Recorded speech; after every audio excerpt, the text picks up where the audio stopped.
परमेश्वर के अनुग्रह से ये अवसर एक बार फिर से प्रभु ने हमको प्रदान कर दिया है कि हम बाइबल के ऊपर अपना ध्यान केंद्रित करने जा रहे हैं। और बाइबल के जिस विषय के ऊपर आज हम अध्ययन और मनन करने जा रहे हैं, वो विषय जो है उसके बारे में पुराने नियम के अंदर बताया गया है, जिसको आशीष या श्राप कह करके पुराने नियम के अंदर संबोधित किया गया है। और आशीष या श्राप आपका चुनाव, इस विषय के ऊपर मैं आपके सामने बहुत सारी बातें रखने जा रहा हूं। लेकिन उस अध्ययन को प्रारंभ करने से पहले कुछ वचन हैं, एक दो वचन हैं जिनको हम पढ़ लेते हैं और वहीं से ही हमारे आज के इस अध्ययन की बुनियाद को हम डाल देते हैं। तो व्यवस्था विवरण उसका 28 अध्याय पहला और दूसरा वचन मैं इस समय आपके सामने पढ़ने जा रहा हूं और इन वचनों से ही हम अपने आज के अध्ययन की शुरुआत जो है वो कर देंगे। यहां पे लिखा हुआ है व्यवस्था विवरण यानी ड्यूटेरोनॉमी 28 फर्स्ट और सेकंड वर्स के अंदर लिखा हुआ है, यदि तू अपने परमेश्वर यहोवा की सब आज्ञाएं जो मैं आज तुझे सुनाता हूं चौकसी से पूरी करने को चित्त लगाकर उसकी सुने, तो वह तुझे पृथ्वी की सब जातियों में श्रेष्ठ करेगा। फिर अपने परमेश्वर यहोवा की सुनने के कारण ये सब आशीर्वाद तुझ पर पूरे होंगे। हमारे इस अध्ययन के अंदर आज हम मूसा के द्वारा जो बातें इजरायलियों को बोली गई थी कि परमेश्वर की आज्ञाओं का पालन करने के कारण ये सब आशीर्वाद तेरे ऊपर आएंगे, हम उन आशीर्वादों को आज देखने जा रहे हैं। और इसके अगले भाग में जब हम अपनी अगली बाइबल स्टडी करेंगे तो हम उन श्रापों के बारे में ध्यान केंद्रित करेंगे जिनके बारे में मूसा ने कहा था कि यदि तू अपने परमेश्वर यहोवा की आज्ञाओं का पालन नहीं करेगा तो ये सब श्राप तेरे ऊपर आएंगे। तो आज पहले हम आशीषों के बारे में जानने जा रहे हैं कि मूसा ने क्या बातें आशीषों के बारे में बताई हैं और कैसे वो आशीषें एक व्यक्ति के जीवन में आती हैं। उन आशीषों को प्राप्त करने का क्या क्राइटेरिया मूसा के द्वारा इजरायलियों को बताया गया था और कैसे हम भी उन आशीषों को प्राप्त कर सकते हैं, उन सब बातों को हम जानने का प्रयास आज करेंगे। 20 साल पहले, आज से 20 साल पहले जब मैंने इन वचनों को पढ़ा था, उस समय से ही मेरे मन के अंदर ये विचार था और मैंने ऐसा सोचा था कि मैं एक दिन इन वचनों के ऊपर जरूर से प्रचार करूंगा। लेकिन 20 सालों के अंदर कभी भी ऐसा अवसर मुझको नहीं मिला कि मैं खुल करके इन सब बातों को लोगों के सामने रख सकूं। लेकिन आज 20 साल बाद, ये बातें मुझको 20 साल पहले से ही पता थी, जिन बातों को आप आज जानने और समझने जा रहे हैं। तो 20 साल बाद परमेश्वर ने यह अवसर दिया है कि मैं आप लोगों के साथ इन सब बातों को बांटने जा रहा हूं, शेयर करने जा रहा हूं। और देखिए, बाइबल के अंदर बार बार इस बात को बताया गया है कि आशीष और श्राप, आशीष और श्राप, ये आशीष और श्राप जो है वो वास्तव में काम करते हैं। और बीते एक अध्ययन के अंदर मैंने इस बात को पहले ही आपको बताया था कि आज मेडिकल साइंस के द्वारा भी इस बात को माना गया है कि आशीष और श्राप जो हैं वो वास्तव में कार्यकारी होते हैं, वास्तव में काम करते हैं। यदि किसी चीज को कोसा जाए, उसको श्राप दिया जाए, तो वो चीज जो है वो सड़ जाती है। एक वैज्ञानिक अध्ययन के अंदर ये बात सामने आई है। और यदि किसी चीज को ब्लेस किया जाए, उसको आशीष दी जाए, तो वो और भी ज्यादा फ्लरिश हो जाती है। ये भी साइंस ने आज एक एक्सपेरिमेंट के द्वारा उसको प्रूव किया है। तो एविडेंसेस जो हैं वो हमारे पास हैं कि आशीष और श्राप, जिनके बारे में बाइबल हमको बताती है, वो वास्तव में काम करते हैं। और बाइबल के अंदर लिखा है कि कोई भी श्राप जो है वो व्यर्थ के अंदर नहीं पड़ता है। लेकिन आज हम श्रापों के ऊपर नहीं, आज हम आशीषों के ऊपर अपना ध्यान केंद्रित करने जा रहे हैं। तो यहां पर जब मूसा इजरायलियों को ये वचन दे रहा था, ये बातें जब मूसा इजरायलियों को बता रहा था, तो मूसा जो था वो उन लोगों को ये बातें दे रहा था जो कि अब्राहम की संतान थे। सारे इजरायली जो थे, जो सीने पर्वत के सामने खड़े हुए थे और जो मोआब के देश के अंदर आ गए थे। और मूसा ने जब व्यवस्था विवरण को दिया था, तो मोआब के देश में जब मूसा ने व्यवस्था विवरण को दिया, तो मूसा जो था वो अब्राहम की संतानों से बात कर रहा था। साथ ही साथ मूसा उन लोगों को ये बातें बोल रहा था जिनका खतना हो चुका था, जो कि अब्राहम की वाचा के भागी हो चुके थे। साथ ही साथ मूसा ने ये सब बातें उन इजरायलियों को कही थी जिनको परमेश्वर ने मिस्र की गुलामी से छुड़ाया था, और मिस्र की गुलामी से छुड़ा करके परमेश्वर उनको लेकर के आया था। साथ ही ये वो लोग थे जिनको मूसा व्यवस्था विवरण के ये वचन बोल रहा था, जो कि प्रॉमिस्ड लैंड की तरफ जा रहे थे, यानी कि जो कि प्रतिज्ञा के देश की ओर जा रहे थे। मूसा उनको लेकर के जा रहा था।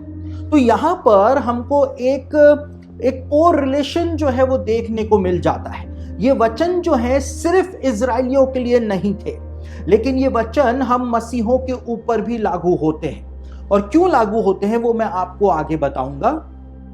कई सारे लोग जो हैं वो इस बात को कहते हैं कि ये सब बातें तो पुराने नियम में लिखी हुई हैं, नए नियम के अंदर नहीं लिखी हुई हैं, इसलिए इन बातों से मसीहों का कोई सरोकार नहीं है। लेकिन ऐसा नहीं है। यहां पर अब्राहम की संतान से मूसा बात कर रहा था, और नए नियम के अंदर हम पूछें तो मसीहों को अब्राहम की संतान जो है वो बोला गया है। अब्राहम जो है वो मसीहों का, विश्वासियों का पिता बताया गया है। मूसा उन लोगों से यहां पर बातचीत कर रहा था जिनका खतना हो चुका था, और नया नियम के अंदर बताया गया है कि मसीही लोग कौन है। मसीही लोग वो हैं जिनका मन का खतना जो है वो किया गया है। साथ ही मिस्र की गुलामी में से परमेश्वर इन लोगों को छुड़ा करके लाया था। मूसा उन लोगों से बात कर रहा था। और नए नियम के अंदर हम देखते हैं कि पाप की, शैतान की गुलामी में से जिनको छुड़ाया गया है वो मसीही लोग हैं। यानी कि को रिलेशन आपको देखने को मिलेगा। और जिस प्रकार से इजरायली प्रतिज्ञा के देश की ओर जा रहे थे, प्रॉमिस्ड लैंड की तरफ जा रहे थे, उसी प्रकार से मसीही लोग जो हैं अपने प्रॉमिस्ड लैंड की तरफ, अपने पिता के घर की तरफ, स्वर्ग की तरफ जा रहे हैं, सिद्धता की ओर जा रहे हैं। तो ये को रिलेशन जो है हमको यहां पर देखने को मिल जाता है। तो मूसा ऐसे लोगों से बात कर रहा था जो कि अब्राहम की संतान थे, और यहां पर मसीही लोग जो हैं वो अपने आप ही अब्राहम की संतान बन जाते हैं, क्योंकि अब्राहम को विश्वासियों का पिता नया नियम के अंदर कहा गया है। अब जैसा कि मैंने आपको कहा कि कई सारे लोग कहते हैं कि ये सब बातें तो पुराने नियम के अंदर लिखी हुई हैं, हम तो नए नियम के विश्वासी हैं, तो हम क्यों इन सब बातों को माने। लेकिन एक बात जो है, जो नए नियम के अंदर बताई गई है, उसको मसीही लोग कभी ना तो समझने का प्रयास करते हैं, और यदि उनको समझाया भी जाए तो भी वो उसको समझना नहीं चाहते। और वो बात क्या बताई गई है? वो बात ये बताई गई है, पौलुस के द्वारा इस बात को बताया गया है कि जो विश्वासी हैं, जो मसीही लोग हैं, उनको यीशु मसीह के बलिदान के द्वारा परमेश्वर ने लिया, अन्य जातियों को परमेश्वर ने लिया, और उनको इजराइल के घराने में परमेश्वर ने जोड़ दिया था, साट दिया था। हम उन वचनों को एक बार पढ़ लेते हैं ताकि मैटर पूरी तरह से क्लियर हो जाए। उसके बाद हम अपने अध्ययन के अंदर आगे बढ़ेंगे। तो रोमियो की पत्री उसका 11 अध्याय उसके 17वें वचन को आपके सामने पढ़ रहा हूं, जहां पर इसी बात को खुद पौलुस के द्वारा लिखा गया था और कलीसिया को समझाया गया था। रोमियो की पत्री उसका 11 अध्याय उसके 17वें वचन में लिखा है, पर यदि कुछ डालियां तोड़ दी गईं और तू जंगली जैतून होकर उनमें साटा गया और जैतून की जड़ की चिकनाई का भागी हुआ है। यानी पौलुस यहां पर इजराइल के आत्मिक जीवन को, उसकी स्पिरिचुअल लाइफ को जैतून का पेड़ कह करके संबोधित करता है। और जैतून के पेड़ के ऊपर मैंने एक पूरी बाइबल स्टडी जो है वो पहले से ही दी हुई है, जिसको आप YouTube के ऊपर जा करके देख सकते हैं कि कैसे पौलुस ने यहाँ पर इजराइल के स्पिरिचुअल लाइफ को जैतून के पेड़ के रूप में चित्रित किया था। तो इजराइल को यहाँ पर पौलुस जो था वो एक अच्छे जैतून के पेड़ के रूप में चित्रित करता है, और इस बात को बताता है कि अन्य जातियां जो कि जंगली जैतून के पेड़ की डालियां थीं, उनको परमेश्वर ने लिया और अन्य जातियों को ला करके अच्छे जैतून के पेड़ में, यानी कि इजराइल के घराने के अंदर परमेश्वर ने उनको साट दिया था, उनको जोड़ दिया था, उनको ग्राफ्ट कर दिया था। यानी कि मसीही लोग जो हैं, जिनको परमेश्वर ने अन्य जातियों में से चुना, परमेश्वर ने उनको अन्य जातियों में से लेकर के उनको इजराइल के घराने के अंदर जोड़ दिया था, और मसीही लोग अब इजराइल का घराना बन चुके थे। इसी बात को पौलुस और भी ज्यादा क्लियर करके हमारे सामने लेकर के आता है। ये जवाब है उन लोगों को जो कहते हैं कि पुराने नियम की जो आत्मिक आज्ञाएं हैं वो मसीहों के लिए नहीं है। ये जवाब है उन लोगों को, देखिए हम व्यवस्था के अधीन नहीं है, लेकिन परमेश्वर के जो मॉरल नियम हैं, परमेश्वर के जो फंडामेंटल लॉज हैं, वो मसीहों के ऊपर भी लागू होते हैं। हमको खतना कराने की जरूरत नहीं है, हमको व्यवस्था का पालन करने की जरूरत नहीं है, हमको सबत का पालन करने की जरूरत नहीं है, हमको बलिदान चढ़ाने की जरूरत नहीं है, क्योंकि वो सब कुछ यीशु मसीह के द्वारा पूरा किया जा चुका है। लेकिन जो फंडामेंटल लॉज हैं, परमेश्वर ने आशीष पाने के जो नियम, कायदे, कानून, जो क्राइटेरिया इजरायलियों को बताया था, वो मसीहों पर भी लागू होता है। ऐसा नहीं है कि वो मसीहों के ऊपर लागू नहीं होता है। इफिसियों की पत्री उसका 2 अध्याय और उसके 11 से लेकर 15 वचन को पढ़ें तो वहां पर पौलुस और भी ज्यादा इस बात को साफ करता है। इफिसियों की पत्री उसका 2 अध्याय 11 से लेकर 15 वचन के अंदर क्या लिखा हुआ है। इस कारण स्मरण करो कि तुम जो शारीरिक रीति से अन्य जाति हो और जो लोग शरीर में हाथ के किए हुए खतने से खतने वाले कहलाते हैं, वे तुमको खतना रहित कहते हैं।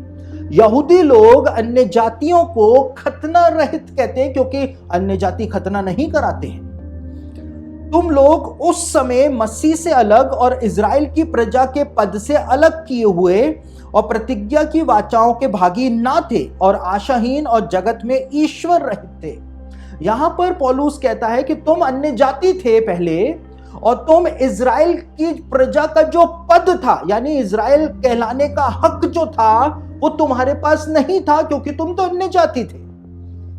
अब आगे लिखा है, पर अब मसीह यीशु में तुम जो पहले दूर थे, मसीह के लहू के द्वारा निकट हो गए हो, क्योंकि वही हमारा मेल है जिसने दोनों को एक कर लिया। दोनों को एक कर लिया, यीशु मसीह ने अपने लहू के द्वारा दोनों को एक कर दिया। किन दोनों को एक कर दिया? यहूदियों को और अन्य जाति मसीही लोगों को एक कर दिया अपने बलिदान के द्वारा। इसीलिए लिखा है, परमेश्वर ने जैतून के पेड़ में ले जाकर के तुमको साट दिया, ग्राफ्ट कर दिया, तुम भी अब इजराइल का घराना बन गए।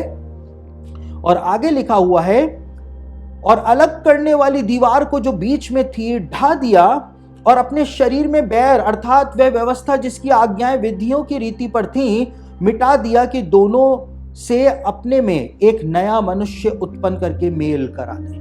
यानी परमेश्वर ने अन्य जातियों को, इजराइल के घराने को और मसीहों को लेकर के उनको आपस में मिला दिया।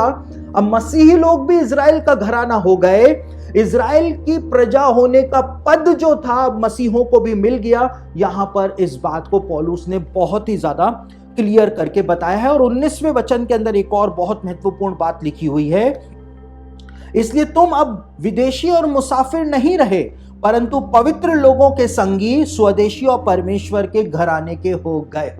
पहले तुम इजराइल के घराने के नहीं थे, परमेश्वर के नहीं थे, लेकिन यीशु के लहू के द्वारा तुम परमेश्वर के घराने के भी हो गए, स्वदेशी हो गए। यानी अब तुम भी इजरायली हो गए, तुम भी यहूदी बन चुके हो। इस बात को पौलुस ने यहां पर बताया है।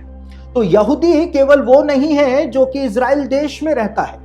यहूदी केवल वो नहीं है जिसका जन्म यहूदी माँ बाप से या यहूदी माँ से हुआ है, लेकिन यहूदी वो भी है जिसको परमेश्वर ने इजराइल के घराने के अंदर जोड़ दिया। हर एक विश्वासी जो है उसको यहूदी होने का, इजरायली होने का अधिकार यीशु मसीह के लहू के द्वारा परमेश्वर की ओर से दिया गया है।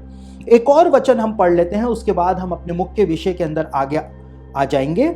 रोमियो की पत्री उसका 2 अध्याय 28 और 29 वचन आपके सामने पढ़ रहा हूं। वहां पर यही बात जो है पौलुस कहता है।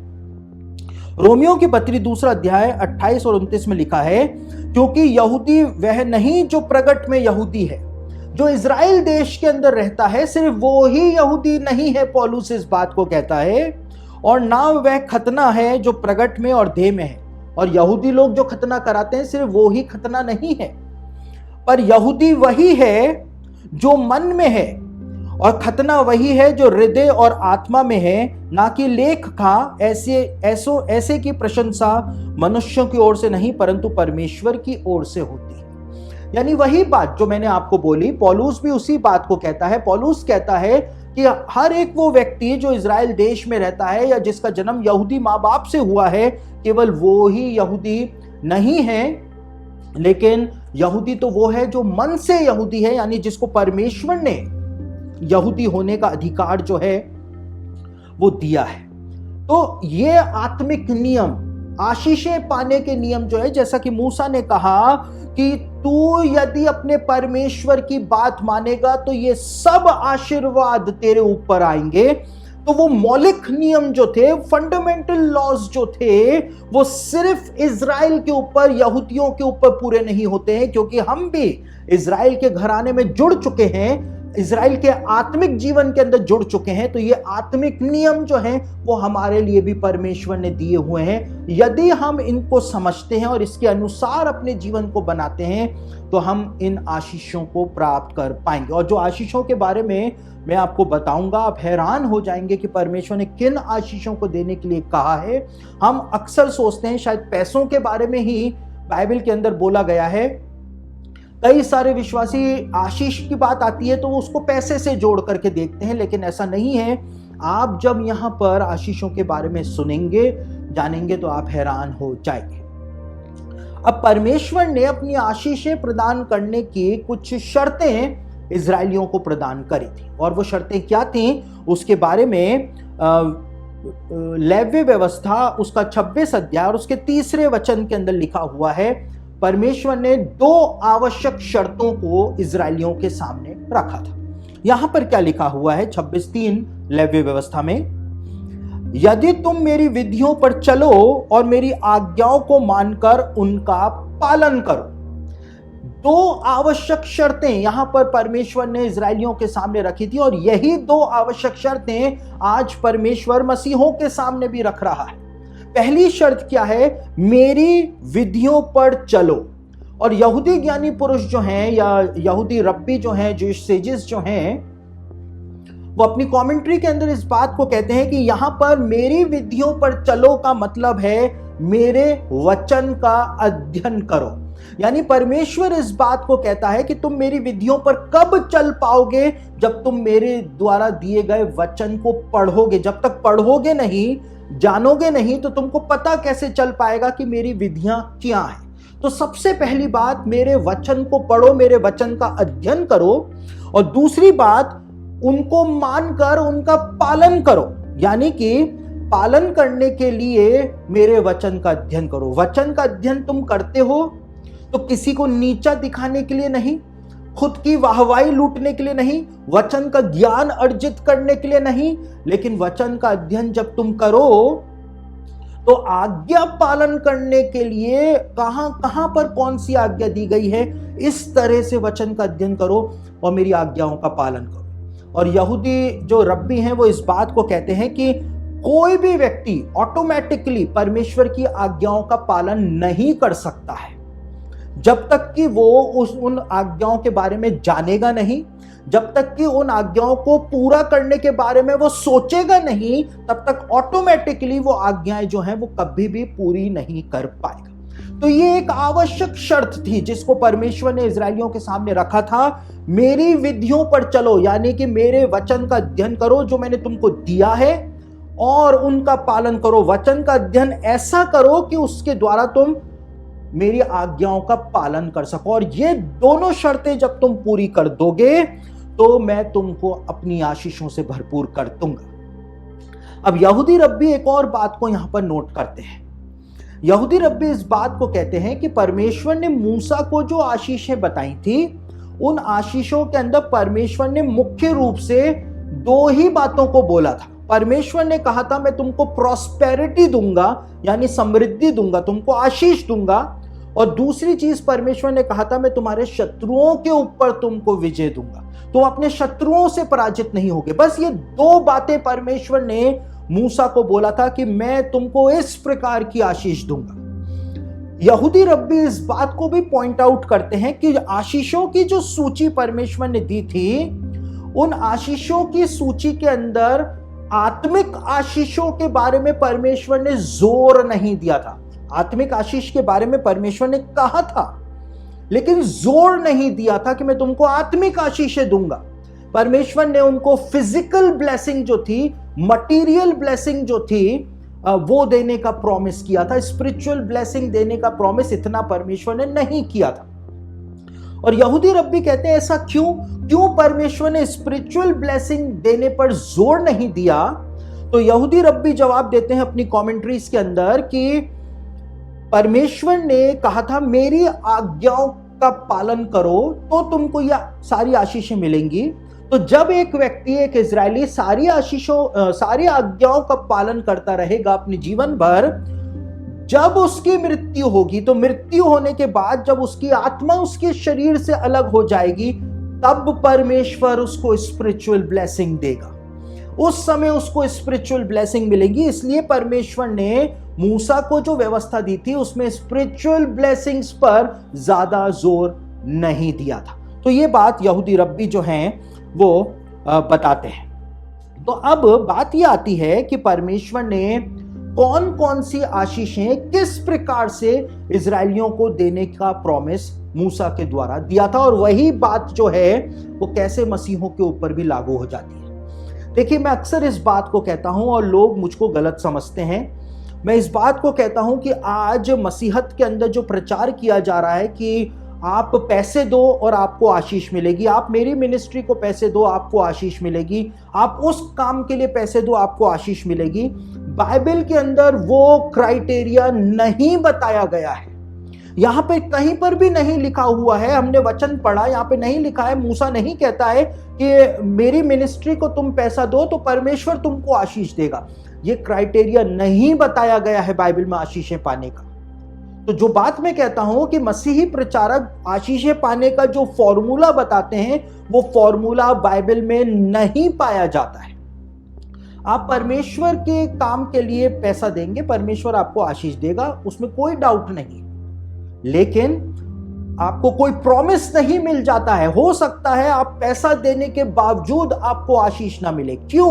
क्योंकि परमेश्वर ने दो आवश्यक शर्तों के बारे में बताया हुआ है, मेरी विधियों पर चलो और मेरी आज्ञाओं का पालन करो। जब आप इन दोनों शर्तों को पूरा करेंगे तो आपको पैसे किसी को देने की जरूरत भी नहीं पड़ेगी।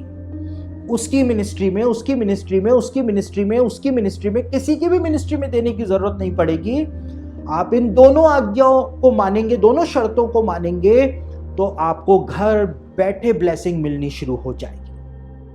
तो परमेश्वर ने पहली आशीष जो मूसा के साथ, जिसको बताया था, मूसा के साथ डिस्कस किया था और मूसा ने आके इजरायलियों को बताया था, पहली आशीष वो पाई जाती है लेव्य व्यवस्था उसका 26 अध्याय 3 और 4 वचन में। यहां पर क्या लिखा हुआ है? लेविटिकस चैप्टर 26 वर्सेस 3 और 4 के अंदर क्या लिखा है?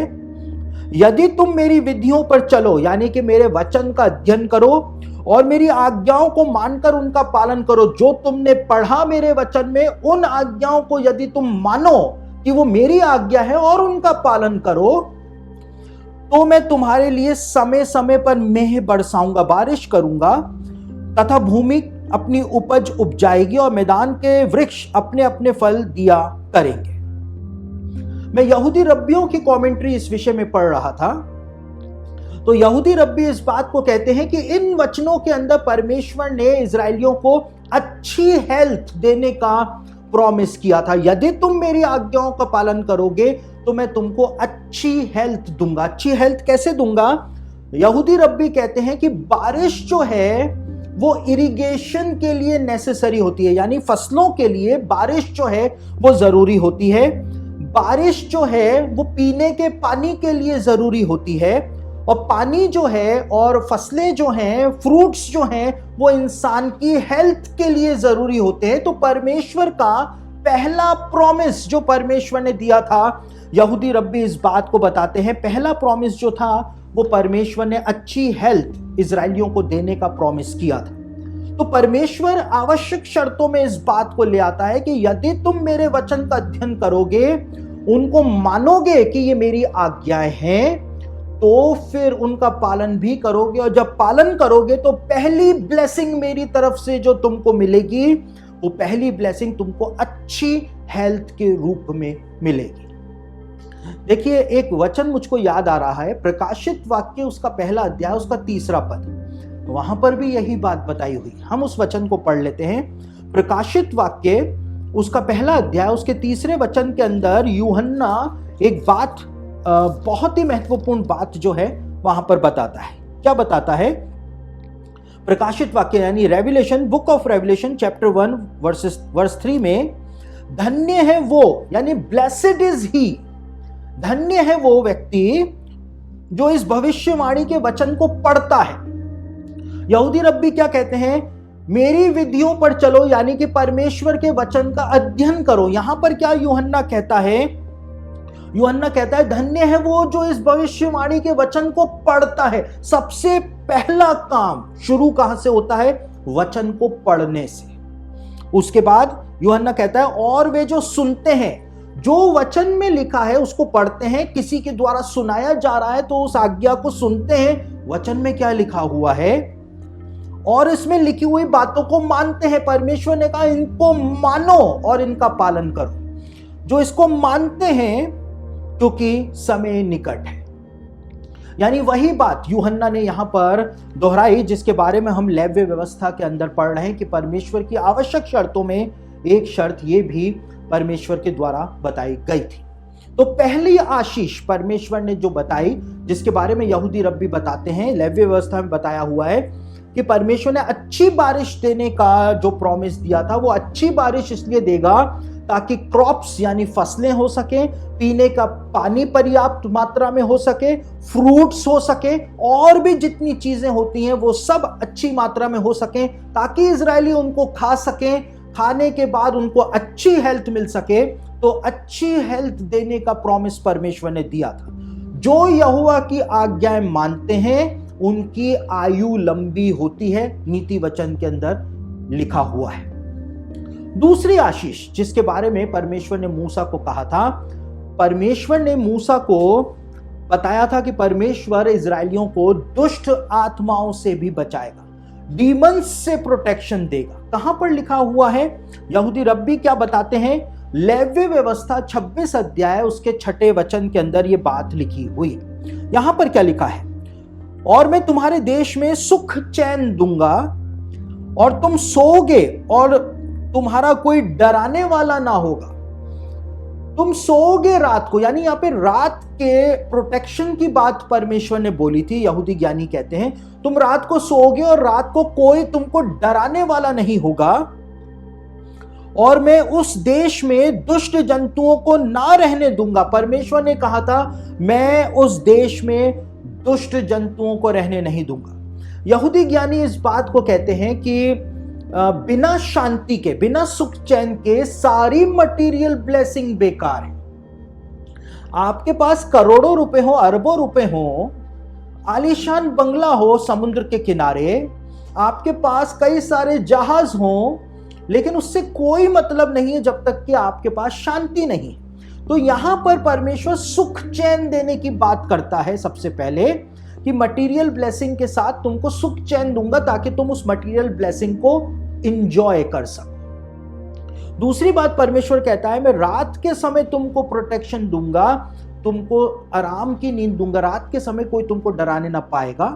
फिर परमेश्वर कहता है मैं उस देश में जिसमें तुम जा रहे हो उसमें दुष्ट जंतुओं को बसने नहीं दूंगा। दुष्ट जंतु क्या हैं? दुष्ट जंतुओं से प्रोटेक्शन देने की बात परमेश्वर ने क्यों करी? डिम्नोलॉजी का अध्ययन जब हमने किया था तो मैंने आपको बताया था कि बाइबल के अंदर दुष्ट आत्माओं को दुष्ट जंतुओं के नाम से भी संबोधित किया गया है। एक उदाहरण आप देख सकते हैं, यशाया की पुस्तक उसका 34 अध्याय उसके 14वें पद के अंदर दुष्ट आत्माओं की तुलना जो है वो दुष्ट जंतुओं से की गई।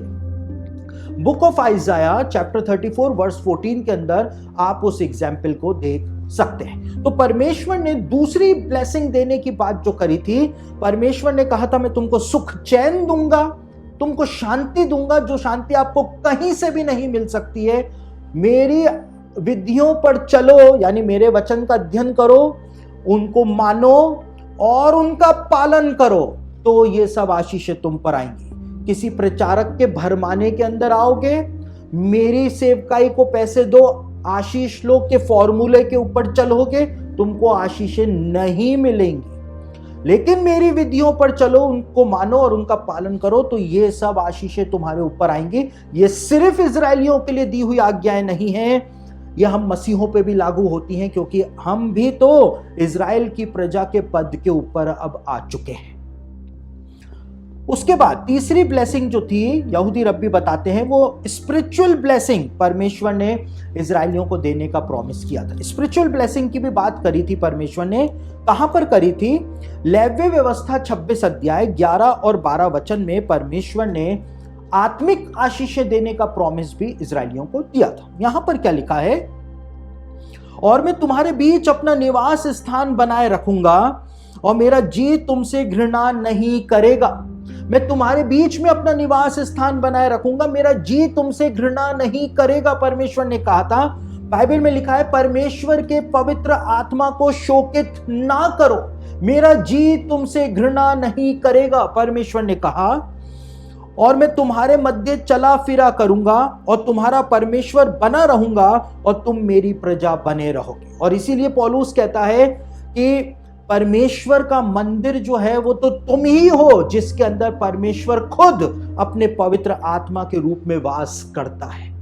तो परमेश्वर ने कहा था, मैं तुम्हारे अंदर चला फिरा करूंगा, मैं अपने पवित्र आत्मा को तुमको प्रदान करूंगा, मैं तुम्हारे साथ बना रहूंगा, तुम्हारा परमेश्वर बना रहूंगा और मेरा जी तुमसे घृणा नहीं करेगा। यानी कि तुम जब मेरी विधियों पर चलोगे, उनको मानोगे और उनका पालन करोगे तो मेरे पवित्र आत्मा को कभी तुम शोकित करोगे ही नहीं, मैं निरंतर तुम्हारे साथ बना रहूंगा।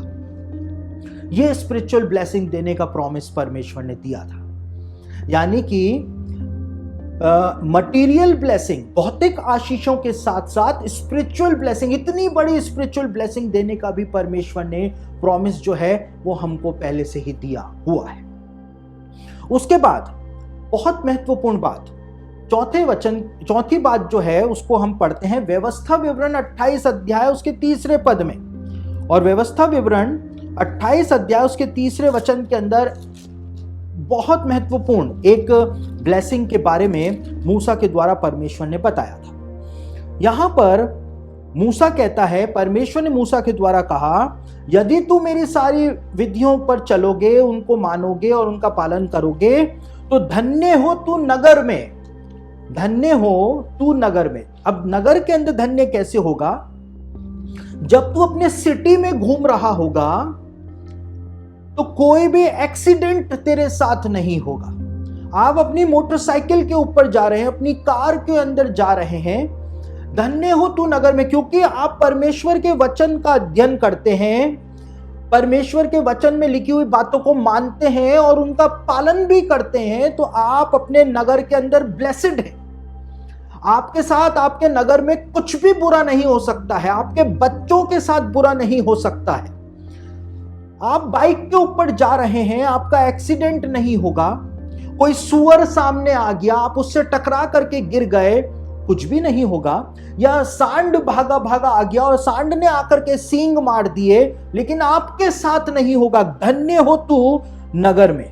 आप कहीं से जा रहे हैं, देखिए कई बार ऐसा हुआ है, जयपुर के अंदर जब मेट्रो का काम चल रहा था तो नीचे से एक व्यक्ति अपनी कार में जा रहा था और ऊपर से मेट्रो का पिलर जो था वो उसकी कार के ऊपर गिर गया था, वो अंदर ही कुचल करके मर गया था।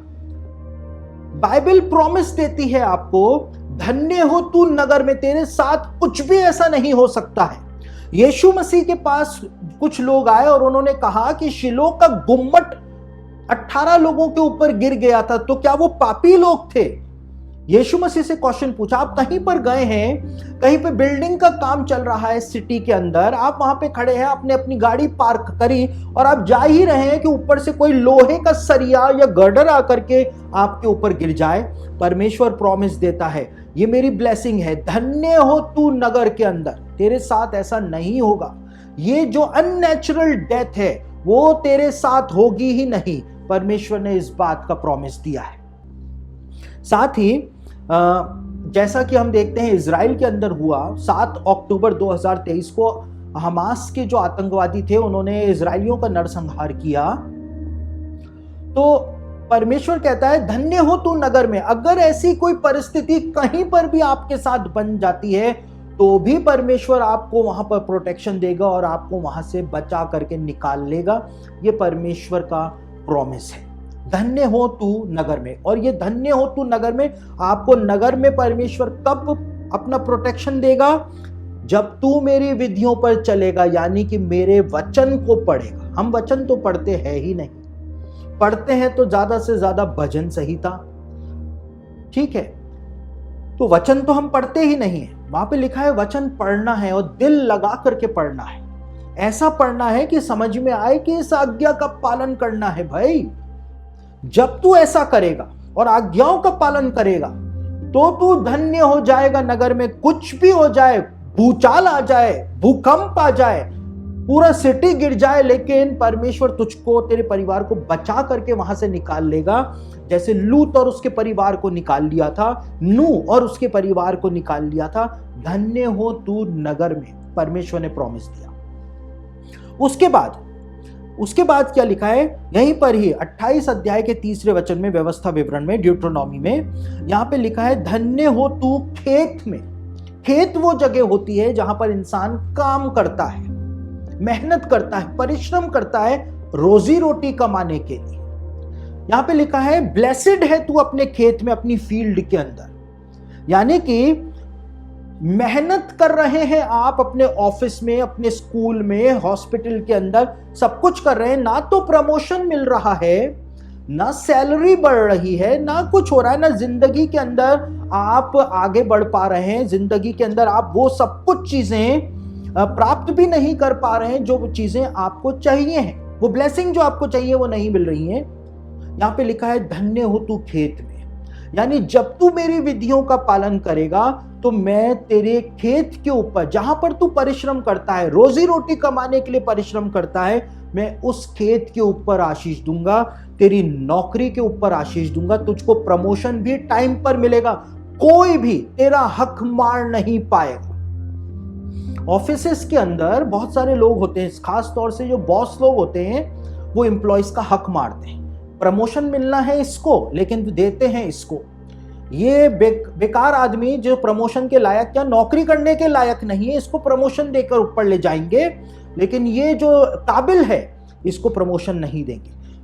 प्रॉमिस दिया है परमेश्वर ने, तू मेरे वचन को पढ़, उसको मान और उसका पालन कर, तो मैं क्या करूंगा? मैं तुझको तेरी नौकरी पर ब्लेस कर दूंगा, तेरे बिजनेस में तुझको ब्लेस कर दूंगा। कोई तेरा प्रमोशन रोक नहीं पाएगा, कोई तेरी सैलरी को बढ़ने से नहीं रोक पाएगा, और जो कुछ भी कमा करके तू लाएगा मैं उसके ऊपर भी ब्लेसिंग दूंगा। यहां पे परमेश्वर ने इस बात को बोला है।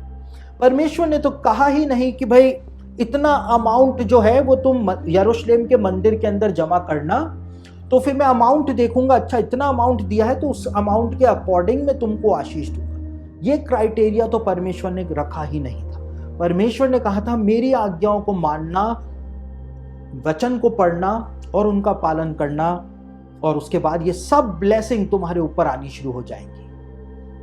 उसके बाद यहां पर 28 अध्याय के 4 वचन में, व्यवस्था विवरण में क्या लिखा है?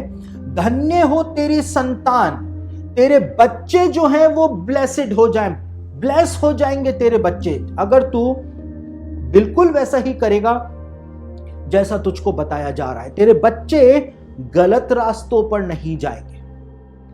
अब आज हमारे बच्चे लोग जो हैं, मसीही लोगों के बच्चे जो हैं, वो चर्च नहीं जाते हैं और वो इधर उधर भटकते रहते हैं। संडे के दिन भी चर्च क्यों नहीं जाते हैं? अब मैं बोलता हूं तो लोगों को जलन मस्ती है, उनको बुरा लगता है। मसीही लोगों के बच्चे चर्च इसलिए नहीं जाते हैं क्योंकि उनके माँ बाप चर्च नहीं जाते हैं, या माँ बाप के जीवन में चर्च की कोई प्रायोरिटी नहीं है। वो अपने बच्चों को कोचिंग पर भेजते हैं, संडे के दिन चर्च में लेकर के नहीं आते हैं, यूथ में लेकर के नहीं आते हैं। यूथ, चर्च का जो यूथ होता है उसमें बच्चों को नहीं भेजते हैं, क्योंकि माँ बाप का कहना होता है कि यूथ में जाकर के तो बच्चे बिगड़ जाते हैं, चर्च के यूथ में जाकर के तो बच्चे बिगड़ जाते हैं। उधर कोचिंग पर जाकर के सिगरेट फूंक रहा है, कोचिंग के नाम से आपकी बेटी अपने बॉयफ्रेंड के साथ रेस्टोरेंट में बैठी हुई है, तो वहां पर तो बेचारी सुधर रही है।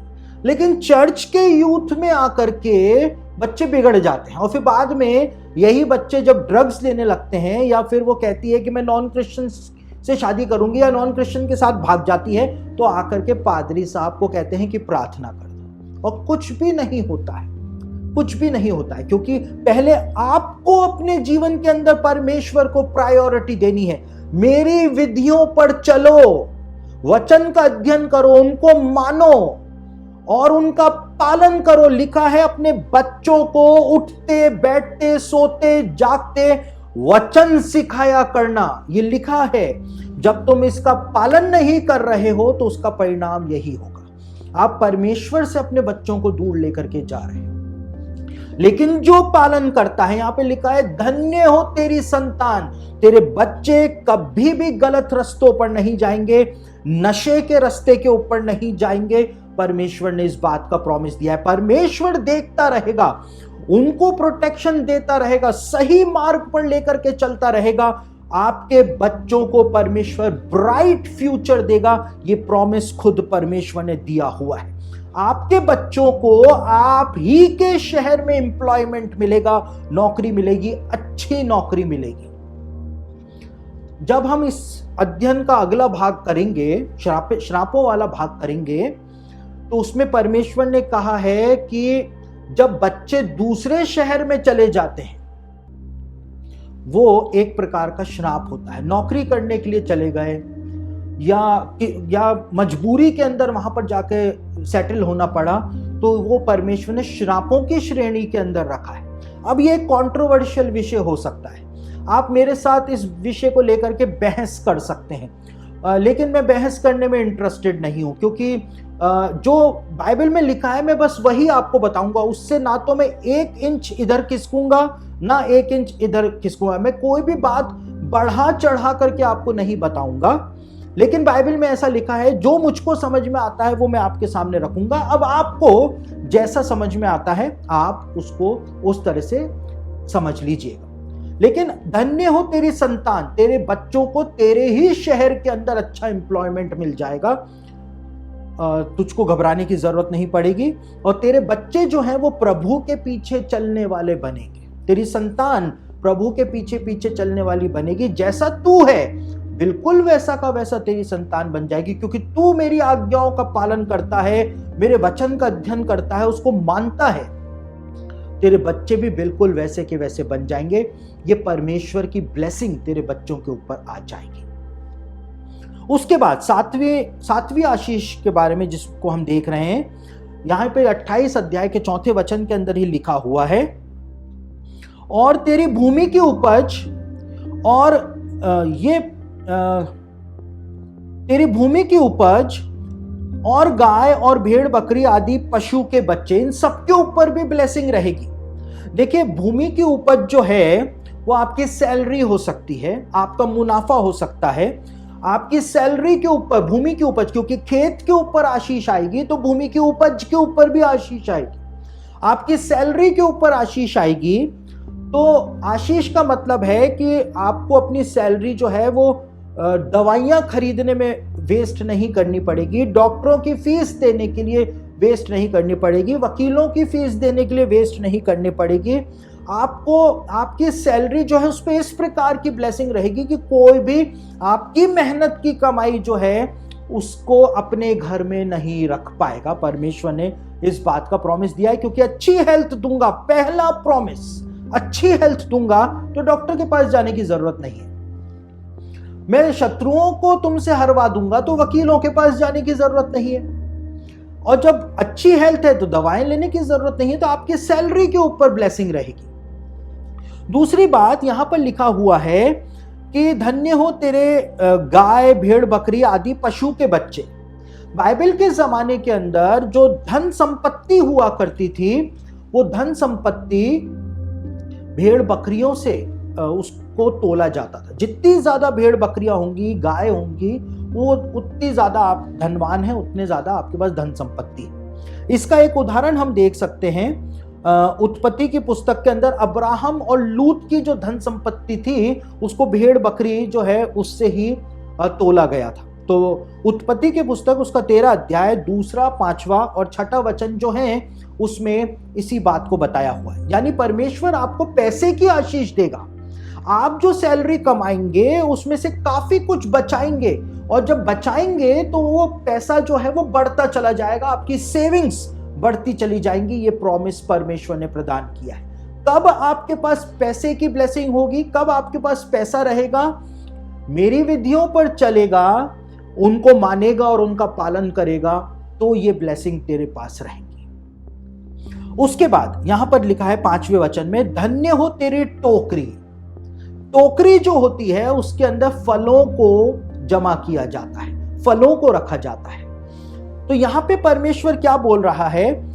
जो यहूदी ज्ञानी पुरुष हैं वो इस बात को कहते हैं कि आपकी परिश्रम की जो कमाई है, आपकी जो सेविंग्स हैं, उनको आपने बैंक में रखा हुआ है, एफडी करा रखी है, आपने उनकी आरडी करा रखी है, या आपने जो भी कुछ कर रखा है, परमेश्वर उस टोकरी के ऊपर ब्लेसिंग देगा।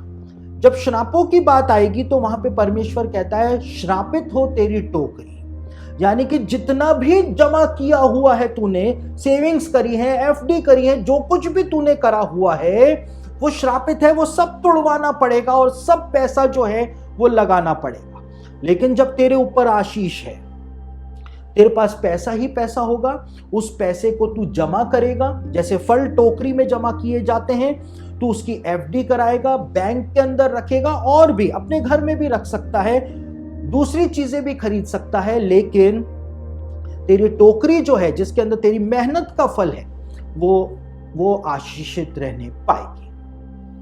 उसके बाद यहां पर एक बहुत बहुत बहुत महत्वपूर्ण बात बताई हुई है। यहां पे लिखा है, धन्य हो तेरी टोकरी और तेरी कठौती। कठौती जो है इसके लिए इंग्लिश में वर्ड आया है नीडिंग बोल।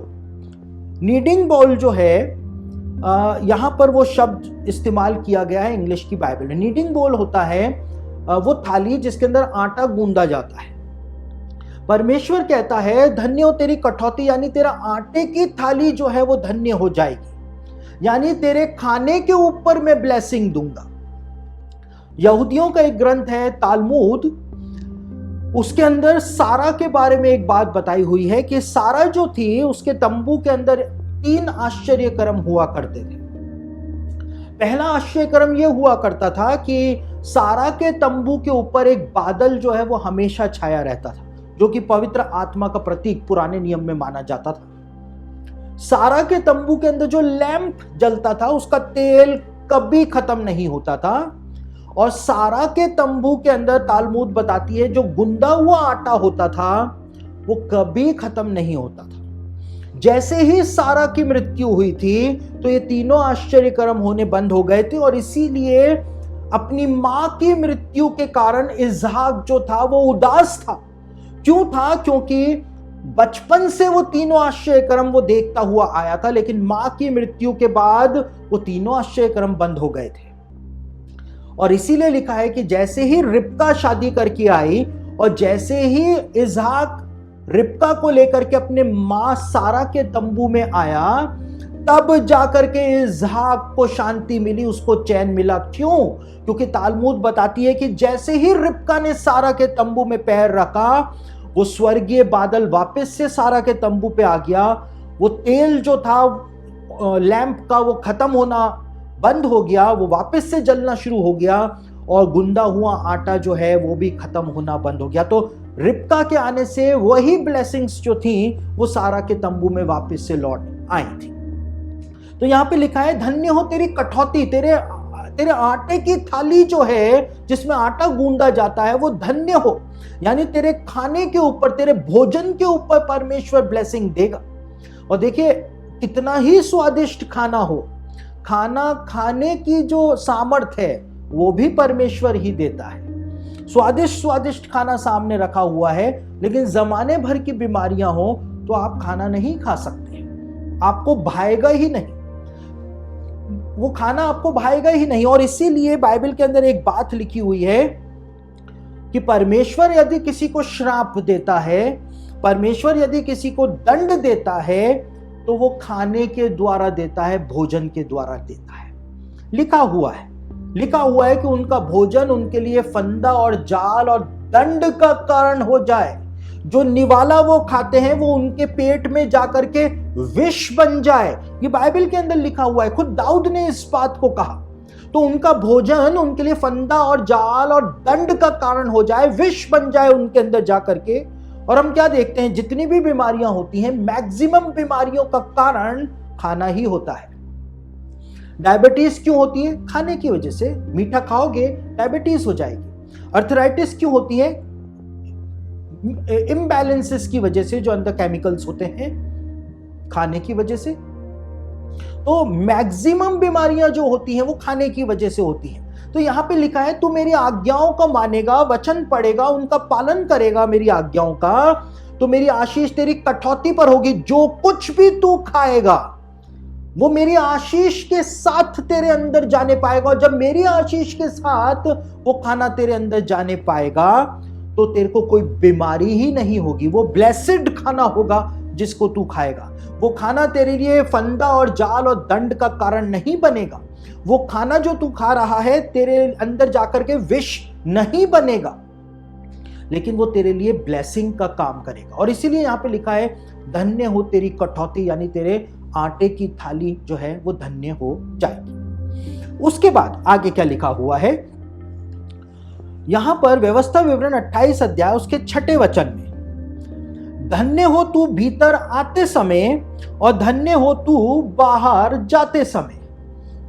यहूदी रब्बियों की कमेंट्री के अंदर इस आशीष के बारे में बताया हुआ है कि यहां पर धन्य हो तू भीतर आते समय, इसका मतलब यह है कि जब तेरे घर के अंदर किसी बच्चे का जन्म होगा तो लेबर पेन्स जो हैं, लेबर पेन्स की वजह से उस स्त्री की जान नहीं जाएगी। लेबर पेन्स के अंदर परमेश्वर उस स्त्री की मदद करेगा। तेरे घर के अंदर जो बच्चा है, धन्य हो तो भीतर आते समय, क्योंकि वो तुम्हारे परिवार के अंदर वो बच्चा आ रहा है, तो परमेश्वर उस बच्चे की भी सहायता करेगा ताकि वो स्वस्थ जन्म ले सके, और उस मां की भी सहायता करेगा जो तेरे परिवार की है, वो स्त्री कि परमेश्वर उसके लेबर पेन्स में उसकी सहायता करेगा ताकि वो आराम से, आसानी से उस बच्चे को जन्म दे सके। तो एक ब्लेसिंग ये भी रहेगी। और लिखा है, धन्य हो तू बाहर जाते समय। बाहर जाते समय के लिए यहूदी रब्बी अपनी कमेंट्रीज के अंदर कहते हैं कि जब तेरी मृत्यु होगी, तू जीवन भर वचन का अध्ययन करता रहा, मानता रहा वचन को कि ये परमेश्वर की आज्ञाएं हैं, और उनका पालन करता रहा, तो उसका परिणाम एंड में क्या होगा कि जब तेरी मृत्यु होगी तो तू अपनी पूरी आयु लेकर के मरेगा। पूरी आयु लेकर के मरेगा और तेरी अननेचुरल डेथ नहीं होगी। किसी बीमारी से तू नहीं मरेगा। कैंसर हो गया मर गया, या ये हो गया मर गया, या छत से गिर गया मर गया, बाथरूम के अंदर फिसल गया, सर में लग गई मर गया, ऐसा कुछ नहीं होगा। तू आराम से अपने बिस्तरे के ऊपर अपने प्राणों को छोड़ेगा। ये परमेश्वर की ब्लेसिंग होगी, जिससे लोग जानेंगे कि तूने जीवन भर परमेश्वर की आज्ञाओं का पालन किया था। तो यहूदी रब्बी जो हैं इस बात को बताते हैं। साथ ही व्यवस्था विवरण 28 अध्याय उसके 7वें वचन के अंदर एक और आशीष के बारे में बताया हुआ है, शत्रुओं की पराजय होगी तेरे सामने। यहोवा ऐसा करेगा कि तेरे शत्रु जो तुझ पर चढ़ाई करेंगे वे तुझसे हार जाएंगे। वे एक मार्ग से तुझ पे चढ़ाई करेंगे, परंतु तेरे सामने से 7 मार्ग होकर के भाग जाएंगे। आपके शत्रु, चाहे वो कैसे भी शत्रु हो, छोटे शत्रु हो, बड़े शत्रु हो, कैसे भी शत्रु हो, वो एक योजना लेकर के, एक षड्यंत्र रच करके आएंगे आपके ऊपर हमला करने। 7 रास्तों से भागते हुए नजर आएंगे। अगर कोई आपको कोर्ट केस के अंदर फंसाता है तो उसको उसका खामियाजा भुगतना पड़ेगा, क्योंकि लिखा है कि जो मेरे लोगों का धन हड़ लेते हैं मैं उनका प्राण हड़ लूंगा।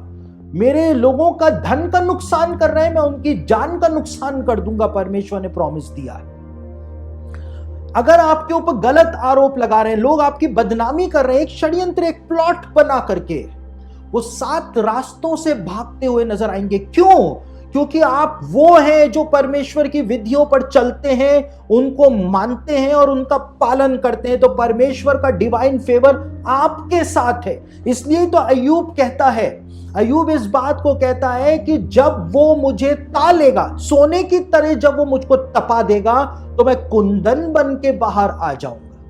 अय्यूब इस बात को कहता है कि तुमको लगता है कि परमेश्वर मेरे साथ नहीं है, लेकिन अभी वो मुझको सोने की तरह तपा रहा है। मैं सोना भी नहीं, मैं कुंदन बन करके बाहर निकलूंगा। परमेश्वर दुनिया को दिखा देगा कि मेरा डिवाइन फेवर जो है वो मेरे बंदे या मेरी बंदी के साथ में है।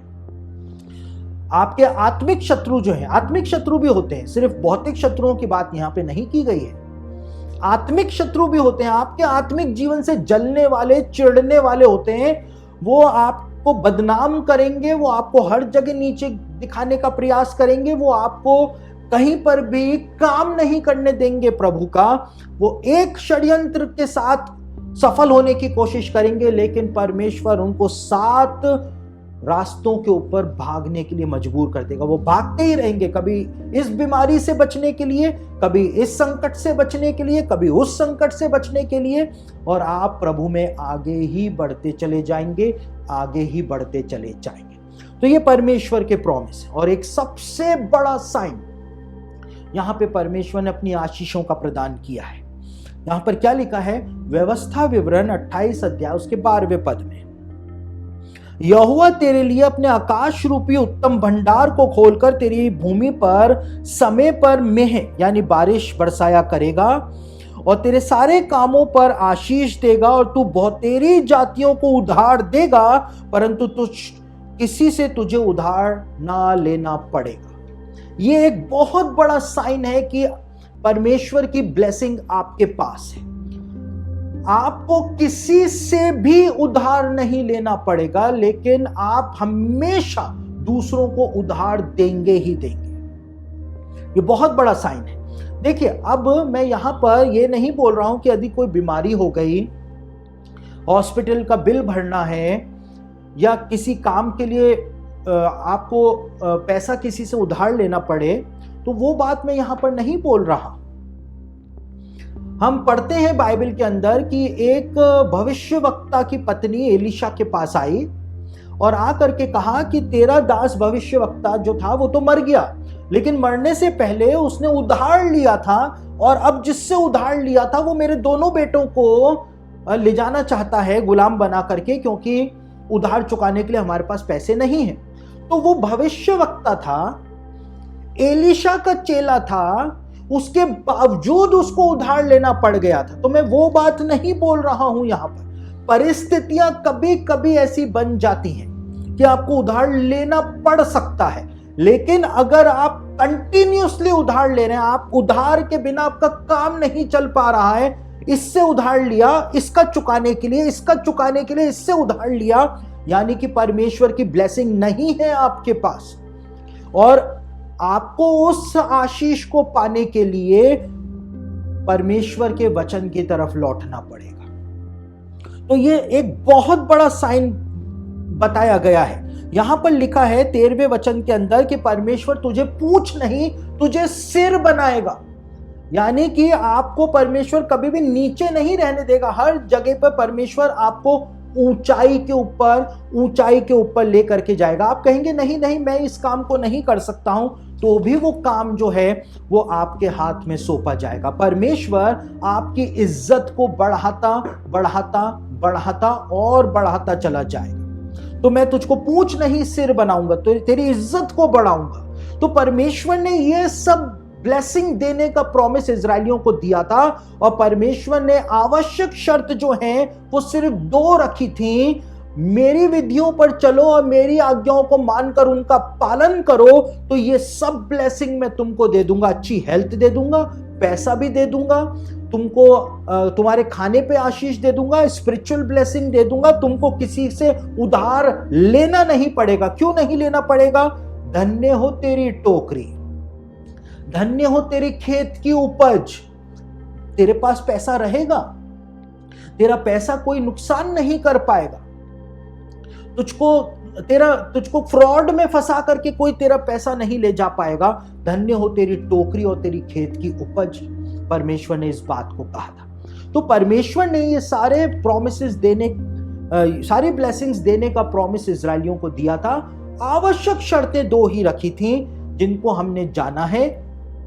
और आज ये सारी बातें जो है, ये मौलिक नियम जो परमेश्वर के हैं, ये मसीहों के ऊपर भी लागू होते हैं। क्यों लागू होते हैं? क्योंकि मसीही लोग भी अब इज़राइल की प्रजा के पद के ऊपर आ चुके हैं। हम परदेसी और मुसाफिर नहीं रहे, लेकिन अब हम स्वदेशी और परमेश्वर के घराने के हो गए। तो यदि आपको परमेश्वर की आशीषें पानी है तो कोई दूसरा फॉर्मूला नहीं है।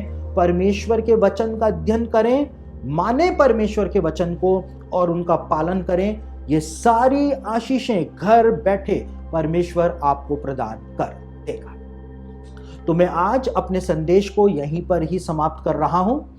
इस अध्ययन का जो दूसरा भाग है, उसमें हम जो श्रापों के बारे में बताया हुआ है मूसा ने, कि अगर तुम मेरी विधियों पर ना चले और उनको ना माना और उनका पालन नहीं किया तो ये सब श्राप तुम्हारे ऊपर आएंगे।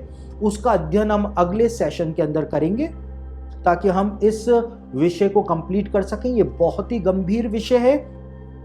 इसके ऊपर जितना आप मनन करेंगे, आपका आत्मिक जीवन उतना ही ज्यादा सुधरता चला जाए।